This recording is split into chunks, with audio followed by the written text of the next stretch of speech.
अस्सलाम वालेकुम मोअज़्ज़ज़ ख़वातीन व हज़रात, रऊफ़ कंदर जो सलाम क़बूल पवे। साईं, मुंहिंजा हिकिड़ो वॾो ऑफिसर पंहिंजे ज़माने जो, माना जिन जी ऑफिसरीअ में ताक़त बि हूंदी आहे। हिकिड़े हंधि हूंदा आहिनि पैसा, ॿिए हूंदा आहिनि ताक़त, अथॉरिटी वारो हिकिड़ो वॾो ऑफिसर जेको कंहिं पोस्ट ते मौजूदु हो, उनखे 2 पुटड़ा हुया। माशाअल्लाह, उहे जवान थिया, वॾा थिया।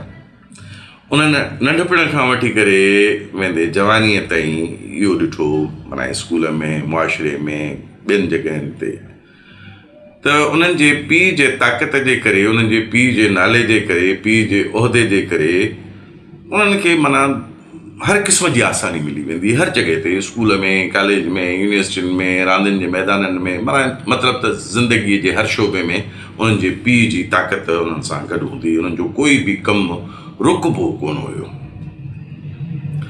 ज़ाहिर आहे वक़्तु हलंदो रहियो, ताक़त हुई, सरकारी नौकिरी हुई, ऐं सरकारी नौकिरी नेठि बिल आख़िर रिटायरमेंट ते ख़तमु थींदी आहे। सो उन्हनि जे वालिद साहब जी रिटायरमेंट थी, जाम सतरा उन्हनि खे पैसा मिलिया रिटायरमेंट जा। वॾो ऑफिसर हो, तंहिंजे करे हुन पैसा बि जाम कमाया हुया। हाणे ही हमरा रिटायर थी वियो, ज़ाहिर आहे पोड़ो हुयो, घर में अची वेठो, घर में ॿियो कोई कोन हुयो। पुटनि जूं शादियूं करें ऐं पाण रिटायरमेंट वारी ज़िंदगी गुज़ारण लॻो। कुझु अरसे खां पोइ उन ताक़तवर ऑफिसर खे जेको आहे सो हिकिड़ी अजीबो ग़रीब क़िस्म जी बीमारी थी। बीमारी इहा आई त उहो ॻाल्हाए कोन पियो सघे। बीमारी इहा हुई तो चुरी न पियो सघे, खट ते पियो हूंदो, बेड ते पियो हूंदो। उन जूं नुंहर, उन जो पुट ऐं उन जा नौकर चाकर उनजी ख़िदमत कंदा हुया। हर शइ, सफ़ाई सुथराई, खाराइणु पीआरणु, उथारणु विहारणु ऐं वर्जिश कराइणु, माना हर मतिलबु त हर कमु जेको आहे सो नौकर बि कंदा हुआ। त उनजी औलाद जेके 2 पुटड़ा हुया उहे बि, उन्हनि जूं ज़ालां बि। बहरहाल हाणे हिकिड़ो किसो तवील थी वियो, माना उन्हनि जी बीमारी तवील थी वई, इलाजु त हले पियो, पर फ़र्क़ु कोई कोन पियो पए। साॻी हालत ई उन सरकारी ऑफिसर जी, जो उहो ॻाल्हाए कोन सघंदो हुयो, उहो चुरी न सघंदो हुयो। काफ़ी अरसे खां उहे उन हिकु ई घर में रहनि पिया, ऐं कुझु ॾींहं खां पोइ उन्हनि खे ॿारनि खे जेके हुया पुट, उन्हनि जी औलाद थी, त उन्हनि खे मोकलूं थियूं। उन्हनि जे ज़ालनि उन्हनि पंहिंजे मुड़ुसनि खे चयो त हाणे मोकलूं थियण वारियूं आहिनि, भला कुझु ॾींहंनि जे लाइ पाण घुमण छो न हलूं, ऊन्हारा बि, गर्मियूं बि अचनि थियूं पियूं, त कंहिं अहिड़ी जॻह ते हलूं जिते थधो मुल्क हुजे, सुठो हुजे, सफ़ाई सुथराई। थोरे अरसे लाइ हलंदासीं, 2 महीननि जे लाइ मोटी ईंदासीं वरी, ऐं घर में नौकर आहिनि त जेको आहे सो इहो बाबा जो ख़्यालु रखंदा। ॻाल्हि त भली आहे। पोइ भला नौकरनि खे बि जेके ॿिया आहिनि उन्हनि मां हिकिड़ो रुॻो रखूं था पिया, ॿियनि खे फ़िलहालु उन्हनि खे बि मोकल ॾियूं था, उहे बि पंहिंजे ॻोठु वञनि, पंहिंजनि बचनि सां वक़्तु गुज़ारनि, उहे बि ख़ुशि थी वरी मोटी अचनि, वरी नए सिरे ज़िंदगी शुरू कंदासीं। त उन पंहिंजे पीउ लाइ, जेको उहो बिल्कुलु हिकिड़े ज़िंदा लाश वांगुरु उन घर में मौजूदु हूंदो, उन लाइ उन्हनि हिकिड़ो ख़ासि वॾी ॻरीअ पघार ते हिकिड़ो नौकर जेको आहे सो रखियो। उहो उनजी ख़िदमत चाकरी करे पियो। उनखे वेंदे वक़्तु चई आहे त बाबा जो ख़्यालु तमामु घणो रखिजांइ, कंहिं क़िस्म जी असांखे शिकायत न मिलणु खपे, ऐं पूरो तवजो रखिजांइ। असां 2 महीननि जे लाइ मुल्क खां ॿाहिरि वञूं था, घुमी फिरी मोटी ईंदासीं वरी इनशाला। अगरि उनखे पैसा पाई, हर क़िस्म जी शइ ॾेई करे, ही पीउ माना पुट जेके आहिनि पंहिंजे ज़ालनि ऐं ॿारनि समेत हलिया विया मुल्क खां ॿाहिरि। हाणे घर में उहो नौकर ऐं उहो रिटायर्ड सरकारी मुलाज़िम, जिन जी वॾी वॾी ताक़त हुई। हिकिड़े ॾींहुं साईं, उन खे मुलाज़िम खे ख़्यालु आयो त हाणे घर में जेको मां साहब खे डबल रोटी खाराईंदो आहियां उहा खपी वई। सो वञी बाज़ारि मां वठी अचां वञी।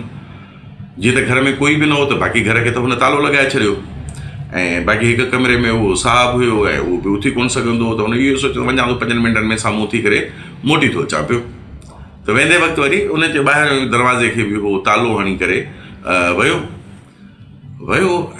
त इतफ़ाक़ ईअं थियो त चलो वक़्तु पुछी कोन ईंदो आहे। इतफ़ाक़ ईअं थियो त हुन नौकर जो एक्सीडेंट थी पियो। एक्सीडेंट एॾो शदीद थियो जो नौकर वीचारो फोत थी वियो।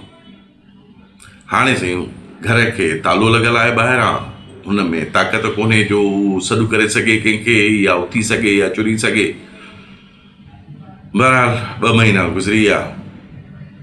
पुट आया पंहिंजनि ज़ालुनि समेत पंहिंजी औलाद समेत अचनि त ॾिसनि त घर खे तालो लॻो पियो आहे, तालो बंजराए करे अंदरि दाख़िल थिया त बाक़ी सॼो घर बंदि हुजे।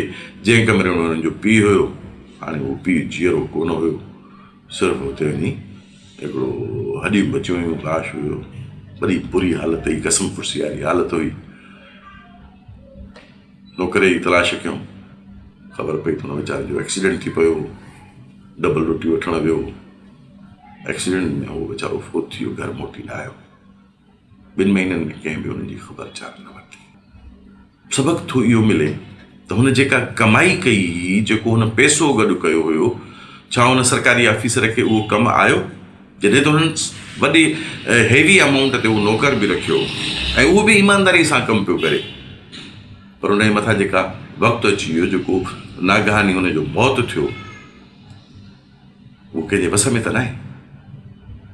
ऐं हू जेके पुट सॼी ज़िमेदारी नौकर खे ॾेई करे विया, उन्हनि जो ॾोह आहे, उन्हनि जे ज़ालनि जो ॾोह आहे, नौकर जो ॾोह आहे, या उन पोड़े जो ॾोह आहे जेको खट ते पियो, जेको कंहिं ज़माने में वॾी ताक़त रखंदो। हिन ते असांखे सोचणु खपे। जेका कुझु असां जेकॾहिं कमायूं था, गॾु था कयूं, इन लाइ त असांखे ईंदड़ वक़्त में मुस्तक़बिल में उहा शइ असांखे कमु ईंदी। जेकॾहिं हुनखे संभालण वारा तव्हांजो औलाद नेक साले न आहे, उहा पंहिंजी ख़्वाहिशनि, पंहिंजी औलाद जी ख़्वाहिशनि ते कंहिं बि वजह सां उहो मजबूर थी करे तव्हांखे छॾे वञनि था, त इन जो मतिलबु तव्हां पंहिंजे औलाद जी तरबियत सुठी कान कई। तव्हांजी कई कमाई दौलत औलाद तव्हांखे वक़्त ते कमु न आई। त छो न असांखे उन में ई गुज़र सफ़र करणु खपे, जंहिंमें असां पंहिंजी औलादुनि जी तरबियत बि सुठी करे सघूं ऐं पंहिंजे लाइ कुझु ईंदड़ वक़्त जे लाइ ख़ैर ख़ैरात बि करे सघूं।